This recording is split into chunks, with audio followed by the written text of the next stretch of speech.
Evening दोस्तों, मैं हूं शाहरुख और आप देख रहे हैं माइंडेड स्टडी 22। तो दोस्तों स्वागत है आप सबका आपके अपने चैनल माइंडेड स्टडी 22 में।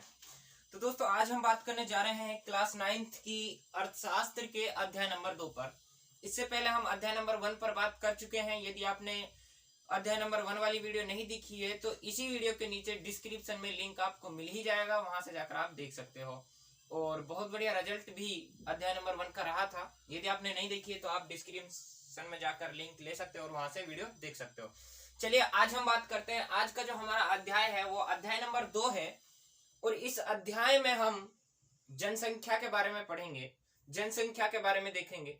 देखिए इसका जो हमारा अध्याय नंबर 2 है इसका नाम है संसाधन के रूप में लोग। ठीक है, अब इसके नाम को आप ध्यान से समझिएगा कि संसाधन के रूप में लोग, यहाँ पे लोगों को मतलब जनसंख्या को संसाधन के रूप में देखा जाएगा। अब देखिए अब तक क्या हो रहा था कि यहाँ पे देखिए जनसंख्या को हम किसके रूप में देखते हैं? दायित्व के रूप में देखते हैं, दायित्व के रूप में देखते हैं। अब दायित्व क्या होता है? यानी एक बोझ के रूप में बढ़ती हुई जनसंख्या को हम क्या समझते हैं? दायित्व समझते हैं। लेकिन यह अध्याय हमको समझाने की कोशिश कर रहा है कि जनसंख्या दायित्व न होते हुए एक परिसंपत्ति है, यानी संपत्ति है। तो इसीलिए इस चैप्टर का जो नाम है वो है संसाधन के रूप में लोग। लोगों को संसाधन समझिएगा, लोगों को संपत्ति समझिएगा, ना कि दायित्व। ठीक है, अब ये दायित्व है और जनसंख्या को रोकने के लिए भी प्रयास भी किए जा रहे हैं। ठीक है, बात सही है। दायित्व समझने की वजह से जनसंख्या, बढ़ती हुई जनसंख्या को रोकने की कोशिश भी की जा रही है। तो ऐसा क्या किया जाए जिससे ये जो जनसंख्या दायित्व बनी हुई है ये परिसंपत्ति में परिवर्तित हो जाए।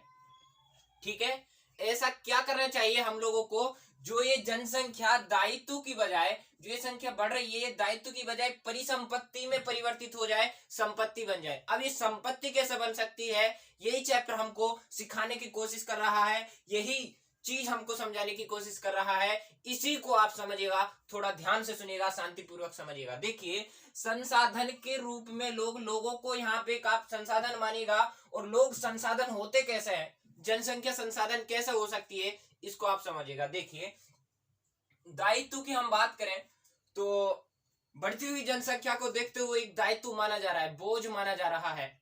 लेकिन इसको आप परिसंपत्ति में परिवर्तित करने के लिए क्या करोगे? देखिए मान लीजिए एग्जाम्पल के तौर पे मैं किसी एक पर्सनल परिवार की बात कर रहा हूँ, एक परिवार की बात। ठीक है, उसकी कल्पना आप कर सकते हो किसके आधार पे? राष्ट्रीय के आधार पे। मान लीजिए इस परिवार में 10 बंदे हैं, यानी एक परिवार में 10 बंदे, तो अपने आप में बड़ी बात है, यानी जनसंख्या बड़ी है। क्या है कि उन 10 में से 4 आप लड़की समझ लीजिए, ठीक है, और 4 आप क्या समझ लीजिए? लड़के समझ लीजिए। 4 लड़के हो गए और 4 लड़कियां हो गई। ठीक है, और 2 माता पिता होते ही हैं। ठीक है, तो 2 ये हो गए, ये 10 बंदों की फैमिली है।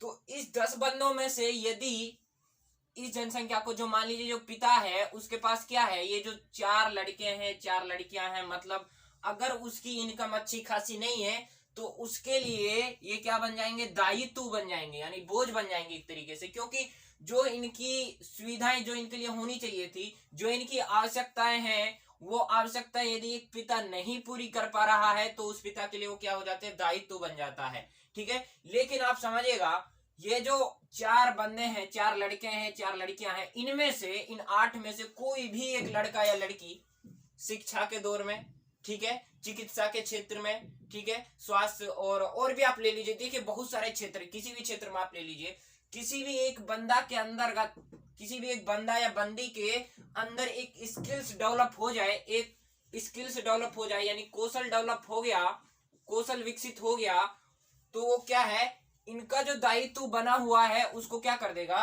खत्म कर देगा, यानी एक संपत्ति का रूप धारण कर लेगा। वो दायित्व किसका रूप धारण कर लेगा? वो संपत्ति का रूप धारण कर लेगा। इसीलिए जो ये चैप्टर कह रहा है, यदि जो ये बढ़ती हुई जनसंख्या है, इस बढ़ती हुई जनसंख्या के लिए शिक्षा के क्षेत्र में, और भी आप हर क्षेत्र की दृष्टि से आप सोचिएगा। ठीक है, शिक्षा, स्वास्थ्य और भी बहुत सारे क्षेत्र हैं, अगर उनके क्षेत्र में सभी को क्या दी जाए? सुविधाएं दे दी जाए। ठीक है, उनको आगे बढ़ने का मौका दे दिया जाए। ठीक है, या फिर जनसंख्या के लिए अच्छी स्थिति दे दी जाए, तो वो जो जनसंख्या दायित्व बनी हुई है ना, वो किसका रूप ले लेगी? परिसंपत्ति का रूप ले लेगी, यानी संपत्ति का रूप ले लेगी। एग्जाम्पल के तौर पे जापान की बात यहाँ पे हम करते हैं।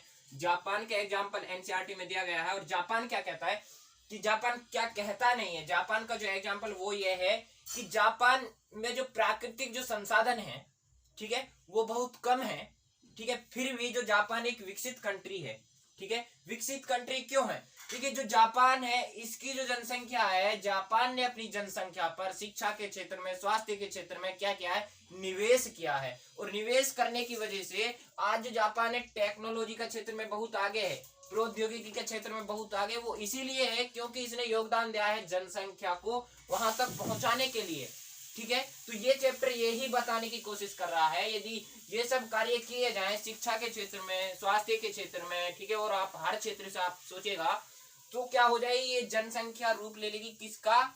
परिसंपत्ति का। इन 10 लोगों में से ये जो 8 लोग हैं, ये 8 लोग मान लीजिए एक स्वास्थ्य के क्षेत्र में चला गया, ठीक है, एक चला गया शिक्षा के क्षेत्र में, ठीक है, और आप ले लीजिए एक राजनीति के क्षेत्र में चला गया, ठीक है, और आप ले लीजिए कुछ भी बहुत सारे क्षेत्र होते हैं, कोई भी क्षेत्र ले लीजिए, सभी क्षेत्र में आप जा रहे हैं। एक इंजीनियर बन गया है, ठीक है, ठीक है, एक प्रशासनिक सेवा में चला गया है, ठीक है, एक इनकम टैक्स में चला गया, आर्थिक सेवा में चला गया। अगर ये 8 बंदे इस तरीके से चले गए, इनको ये सभी सुविधाएं मिल गई, तो ये जनसंख्या क्या ये फिर भी दायित्व रहेगा? क्या ये फिर भी दायित्व है? नहीं, ये दायित्व नहीं होगा, ये रूप ले लेगा किसका? परिसंपत्ति का। मतलब यह है वो बंदा दायित्व हो सकता है, उसको भी हम पूर्ण रूप से नहीं कह सकते। देखिए, जो अनएजुकेटेड है वो दायित्व हो सकता है जनसंख्या पर, लेकिन पूर्ण रूप से वो भी नहीं।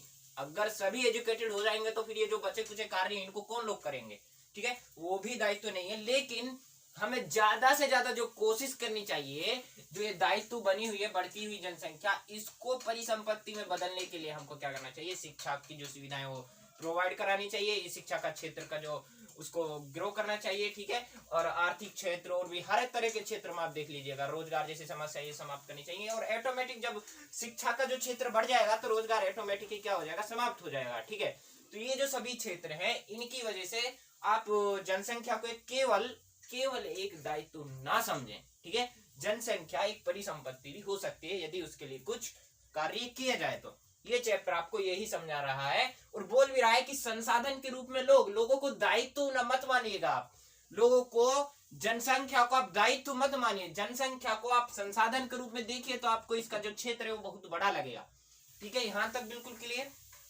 यहां तक बढ़िया तरीके से आपके समझ में आ गया होगा। यदि अभी भी कोई डाउट है तो आप फटाफट कमेंट कीजिए, उसके बाद हम चलते हैं आगे। अब देखिए यहाँ पे क्या है कि यदि हम जनसंख्या को उत्पादक की दृष्टि से देखें, क्या फिर भी जनसंख्या एक दायित्व है या फिर परिसंपत्ति है, ठीक है। अब देखते हैं हम जनसंख्या के उत्पादक की दृष्टि से। देखिए, एनसीईआरटी में यदि सकल राष्ट्रीय उत्पाद की बात कर ही दी है तो मुझे तो ये बताना पड़ेगा भाई ये है क्या चीज। सकल राष्ट्रीय उत्पाद की यदि बात हुई है एनसीईआरटी में तो ये बताना तो पड़ेगा। उत्पादक की दृष्टि से हम देखें, जो ये सकल राष्ट्रीय उत्पाद है, इसके क्षेत्र में भी जनसंख्या का बहुत बड़ा योगदान होता है, ठीक है। अब देखिए ये होता क्या है, ये सकल राष्ट्रीय उत्पाद यानी ग्रोस नेशन प्रोडक्ट, ये होता क्या है? ग्रोस नेशन प्रोडक्ट होता क्या है? अब ग्रोस नेशन प्रोडक्ट को समझने से पहले आप समझिएगा ग्रोस डोमेस्टिक प्रोडक्ट। अब ये डोमेस्टिक प्रोडक्ट क्या होता है, ठीक है, डोमेस्टिक प्रोडक्ट ये समझिएगा, जो ग्रोस डोमेस्टिक प्रोडक्ट यानी जीडीपी। अब जीडीपी होती क्या है इसको समझिएगा। देखिए, जीडीपी मतलब किसी भी देश में, ठीक है, किसी भी देश में एक वर्ष में जो सेवाएं उत्पादित होती हैं, जो वस्तुएं उत्पादित होती हैं, उनका जो अंतिम मूल्य होता है वो ही जीडीपी हो जाता है। अब देखिए, अब यहाँ पे 4 चीज है जीडीपी के अंदर, 4 चीज आपको देखने को मिलेगी। एक तो किसी भी देश की राजनीतिक सीमाओं के अंदर, समझिएगा ध्यान से, किसी भी देश की राजनीतिक सीमाओं के अंतर्गत। अभी मैं आपको इसको थोड़ा रफली कर फिर इसको समझाता हूं बढ़िया से। देखिए, दायित्व और परिसंपत्ति तो आप समझ गए हैं बढ़िया तरीके से। ये जापान वाला एग्जांपल भी मैंने आपको बता दिया है, थोड़ा इसको मैं साफ कर देता हूं तो आपके समझ में आ जाएगा बढ़िया से। अब देखिए, अब यहाँ पे आप इसको देखिएगा एक बार, जीडीपी क्या है?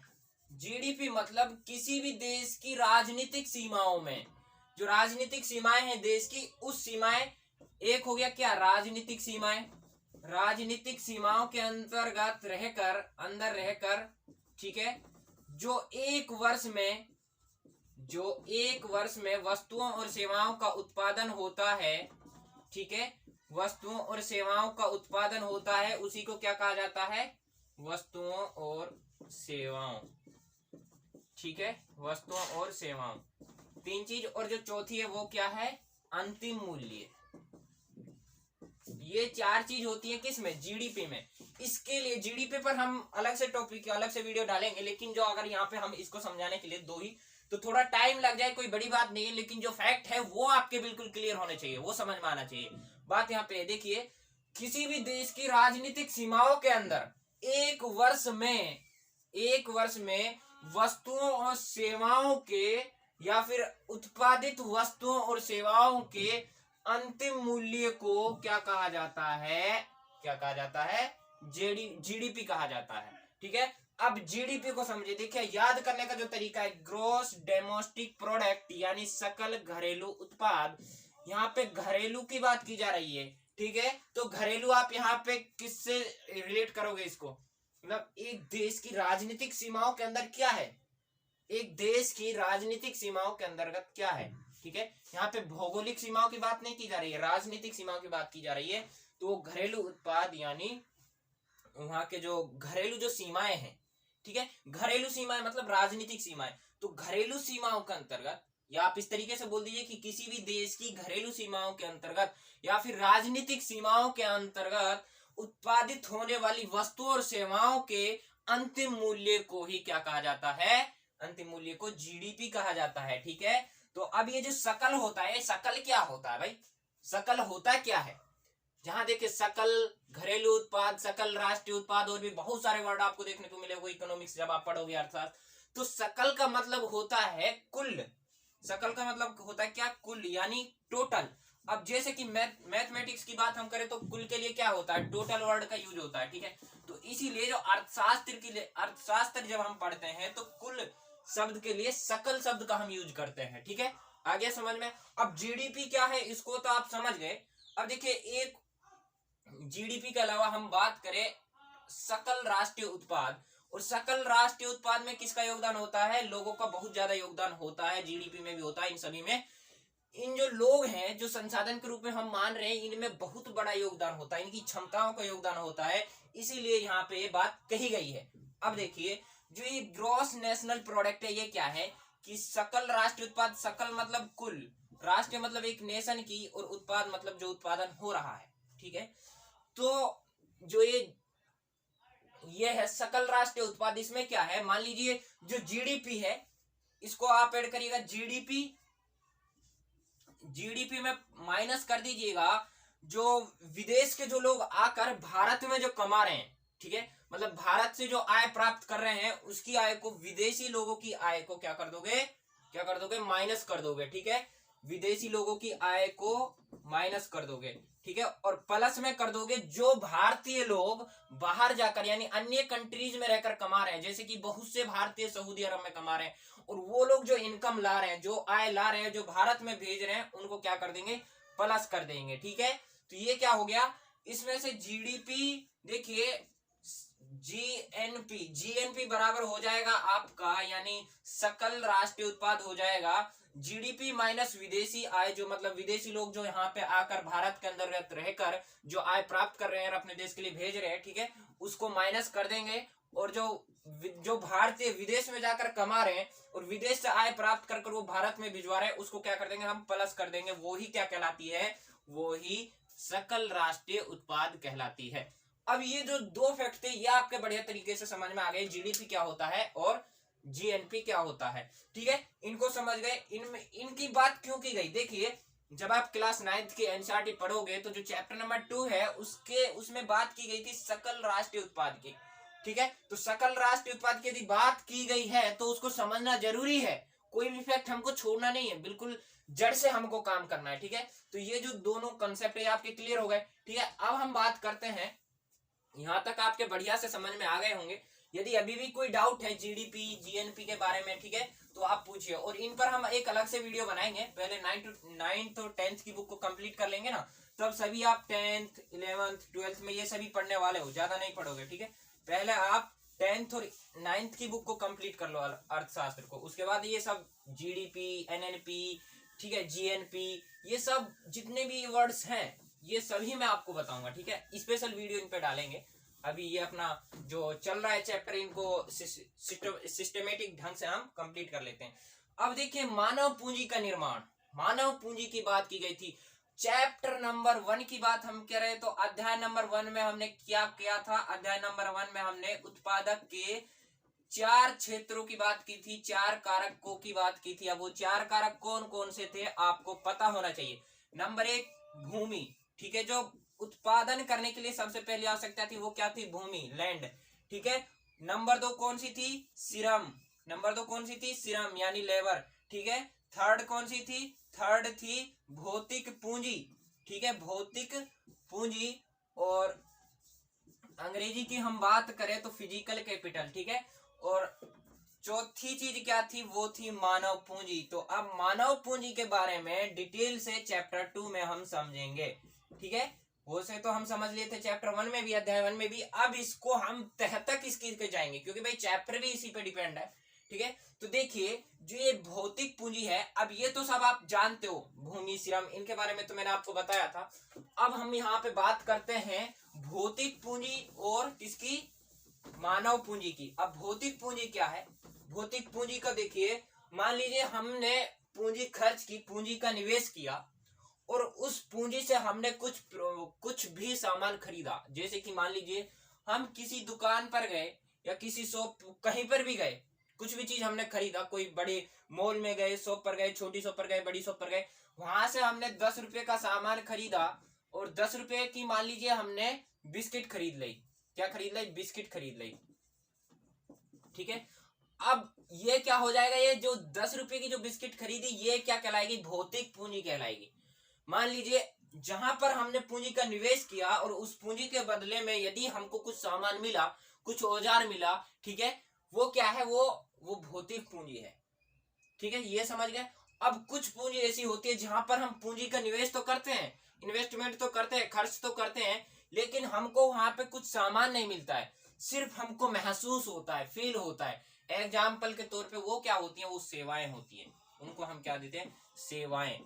अब देखिए जो भौतिक पूंजी है, इसमें हम सामान लेते, वस्तुएं ले लेते हैं, ठीक है। पूंजी खर्च किया, वस्तुएं प्राप्त की, औजार प्राप्त किए, कुछ भी प्राप्त कर लो, जो भी आपको करना है, मतलब सामान आपने प्राप्त किया। लेकिन मानव पूंजी में जब आप इन्वेस्टमेंट करोगे, निवेश करोगे, तो वहां पे आपको सामान मिलने वाला नहीं है, सिर्फ आप फील कर सकते हो, महसूस कर सकते हो। सेवाएं मतलब क्या है? जैसे कि आप किसी भी कोचिंग, अब यहाँ पे ही देख लीजिए, एग्जाम्पल के तौर पे हम यहाँ पे मान लीजिए मैं एक टीचर के रूप में काम कर रहा हूँ, अध्यापक के रूप में काम कर रहा हूँ। तो मान लीजिए मैं यहाँ से कुछ बच्चों से, ठीक है, क्या ले रहा हूँ? कुछ पैसा ले रहा हूँ, ठीक है। तो पैसा मैं ले रहा हूँ किसका? उनके लिए ये सब बताने का, मतलब सेवाएं देने का, मैं उनके लिए सेवाएं दे रहा हूं। तो वो जो पैसा है जो यहाँ पे जो करा, उनको मैंने कुछ सामान तो दिया नहीं, ठीक है, कुछ वस्तु तो दी नहीं, सिर्फ सेवाएं तो दी है, ठीक है। तो उसको वो फील ही तो कर सकते हैं, साथ में लेके गए, वो उन्होंने फील किया, महसूस किया कि हाँ हमको कुछ मिला है। तो वो ही क्या है? वो ही मानव पूंजी है, वो ही मानव पूंजी है। तो भौतिक पूंजी क्या है और मानव पूंजी क्या है, ये आपके बढ़िया तरीके से समझ में आ गई। अब जो ये चैप्टर जो कह रहा है कि संसाधन के रूप में लोग, ये कह रहा है कि अगर मानव पूंजी को लोगों में विकसित कर दिया जाए तो क्या होगा? जो ये जनसंख्या एक दायित्व मानी जा रही है, एक परिसंपत्ति का रूप धारण कर लेगी। जैसे कि मान लीजिए मानव पूंजी मतलब क्या? मानव पूंजी मतलब अभी बताया मैंने, ठीक है, सेवाएं देना किसी के लिए। अब मान लीजिए एक डॉक्टर है, डॉक्टर क्या करता है? अपने कौशल से, अपने स्किल से, ठीक है, वो अपने ज्ञान से क्या करता है? सेवाएं देता है, और उसके बदले में पूंजी लेता है, ठीक है। तो ये जो सेवाएं जो दे रहा है, कौशल जो दे रहा है, इसकी वजह से जो ये सेवाएं हैं, ये लोगों की जो उत्पादन, एक तरीके से उत्पादन है, उसको भी बढ़ा देता है, लोगों की पूंजी को बढ़ा देता है, उनकी जो टाइमिंग है, उसके टाइम के महत्व को बढ़ा देता है, ठीक है। तो यदि ये मानव पूंजी लोगों में क्या कर दी जाए?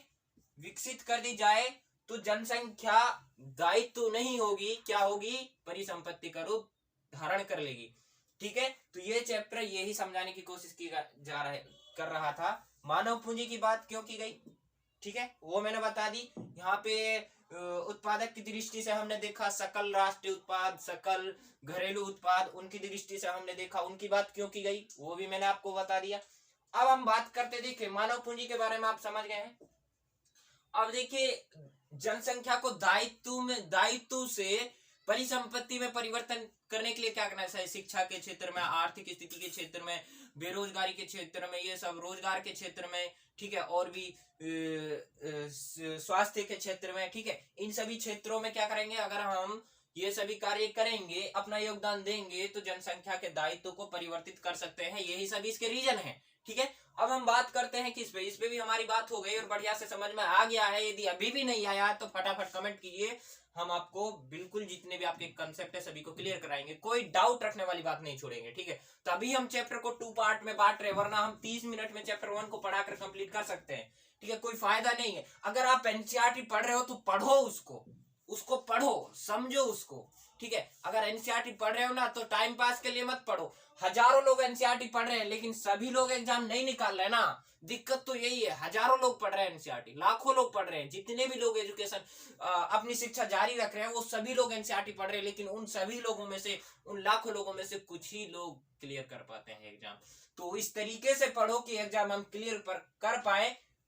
अनसक्सेस का नाम नहीं आना चाहिए, सक्सेसफुल होना है तो सिर्फ होना है, ये जज्बा आपके अंदर होना चाहिए, तभी आप कुछ कर सकते हो।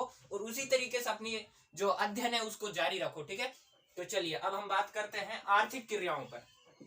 ये आर्थिक क्रियाएं क्या है, देखिए मान लीजिए आर्थिक क्रियाओं की हम बात करें तो एनसीईआरटी में एक कहानी दी गई है किसकी, उसमें आप कुछ भी ले लीजिए, ए ले लीजिए, बी ले लीजिए, किसी भी नाम से कोई इफेक्ट नहीं पड़ता है। ठीक है, तो कहानी 2 बंदों की गई है। उसमें एक बंदा है वो क्या होता है, शिक्षित होता है, और एक शिक्षित नहीं होता है।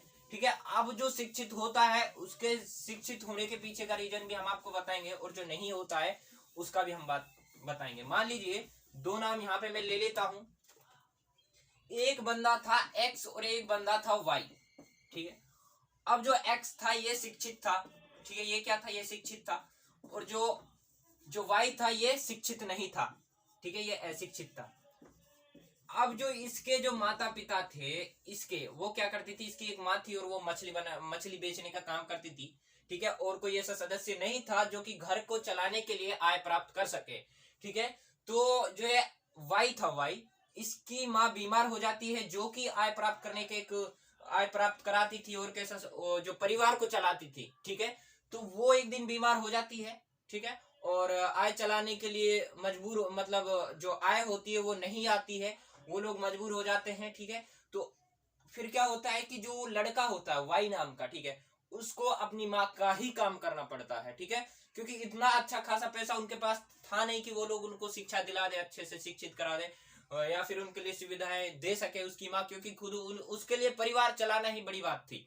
ठीक है, लेकिन जो ये था, इसकी जो कंडीशन थी वो सही थी और इसने शिक्षा ग्रहण की, इसको शिक्षित कराया गया माता पिता के द्वारा। आगे जाके ये जैसे जैसे इसने मैट्रिक किया, फिर इसने मैट्रिक करने के बाद कुछ समय और एजुकेशन में दिया, तो एजुकेशन जब ये शिक्षित हो गया, कहने का मतलब ये है, तो इसको नौकरी मिल जाती है। और नौकरी मिलने के बाद जिस क्षेत्र में ये गया, मान लीजिए इंजीनियरिंग क्षेत्र में गया, तो इसने इंजीनियरिंग क्षेत्र में क्या क्या अच्छा कार्य किया, एक अच्छी स्किल डेवलप की। ठीक है, इसके अंदर इंजीनियरिंग से जो रिलेटेड जो कौशल होना चाहिए था वो डेवलप हो गया, और उससे खुश होकर इसका जो बॉस होता है, ठीक है, इसका जो मालिक होता है, वो इसको क्या कर देता है, इसको पदोन्नति कर देता है, एक तरीके से इसका प्रमोशन कर देता है। ठीक है, तो प्रमोशन कर देता है, तो मतलब शिक्षित होने से अशिक्षित होने से क्या फर्क आपको देखने को मिला। जो एक्स था वो क्या हो गया, शिक्षित होने की वजह से आगे चढ़ता चला गया, एक तरीके से बढ़ता चला गया। ठीक है, जो ये था ये अशिक्षित होने की वजह से या फिर साधनों की कमी होने की वजह से क्या हो गया, ये और नीचे दबता चला गया। ठीक है, क्या होता गया, दबता चला गया। तो ये सब इफेक्ट हमको देखने को मिलते हैं, और यही बताने की कोशिश कर रहा है आर्थिक क्रिया। आर्थिक क्रियाओं में समझिएगा, देखिए इसकी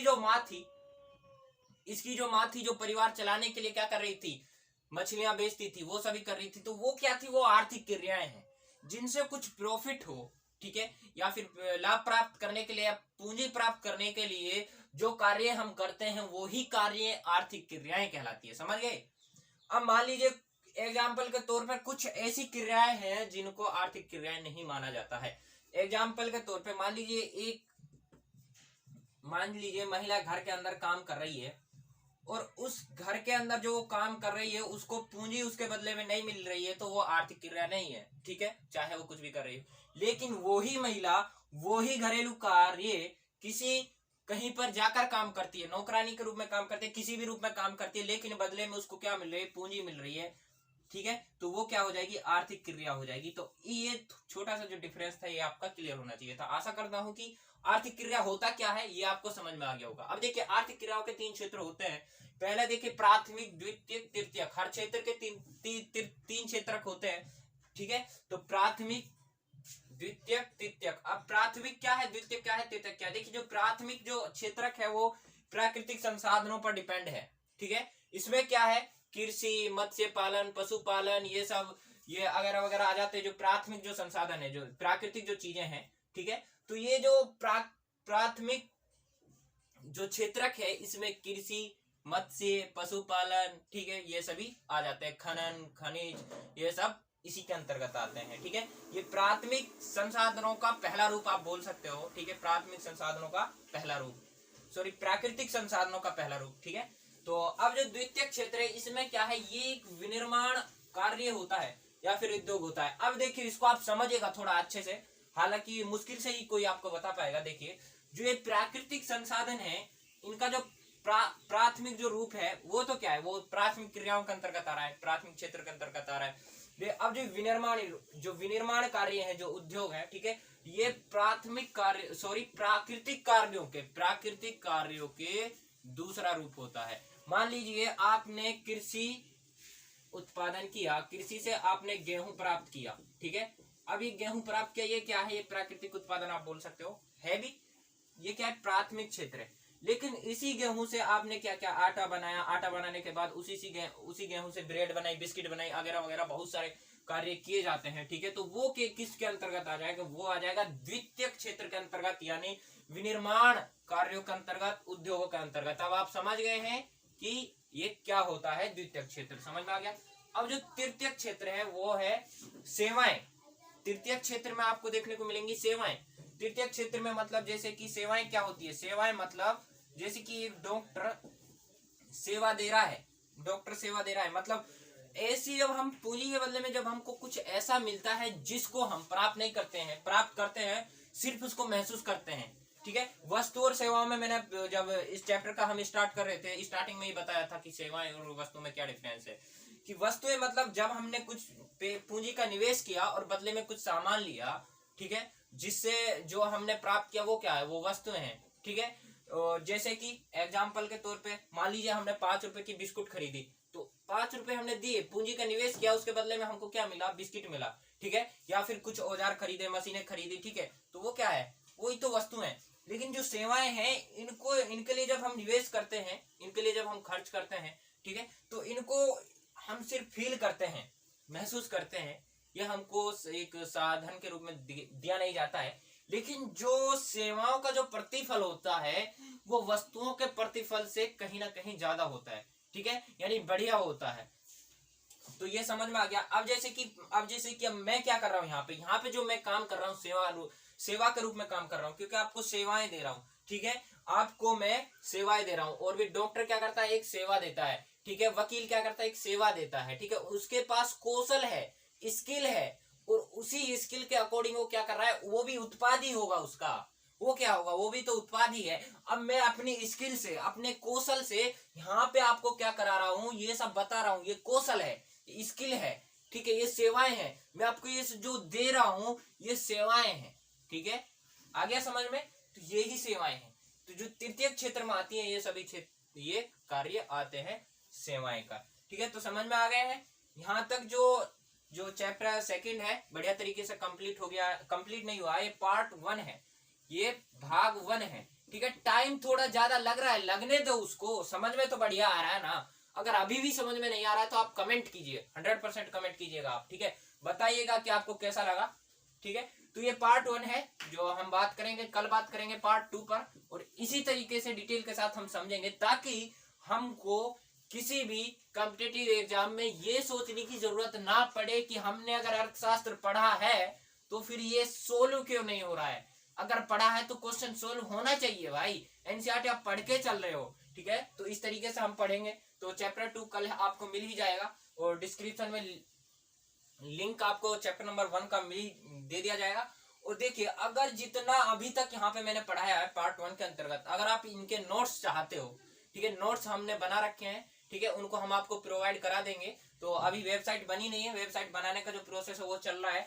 तो तब तक अगर आप नोट्स लेना चाहते हो अभी, तो आप कमेंट कीजिएगा, ठीक है, कमेंट बॉक्स में कमेंट कीजिएगा, हम आपको नोट्स प्रोवाइड करा देंगे, ठीक है। तो इनके नोट्स बने हुए हैं, और कुछ नोट्स हमने लगभग चैप्टर 1 के तो प्रोवाइड करा दिए हैं, उनके लिंक भी उनके डिस्क्रिप्शन में है। तो अगर आप नोट्स चाहते तो कमेंट कीजिएगा, आपको नोट्स प्रोवाइड करा दिए जाएंगे। तो दोस्तों, आशा करता हूँ कि आपको बढ़िया से समझ में आ गया होगा। तो दोस्तों, मिलते हैं एक न्यू वीडियो में न्यू टॉपिक के साथ, तब तक के लिए thank you so much, bye bye.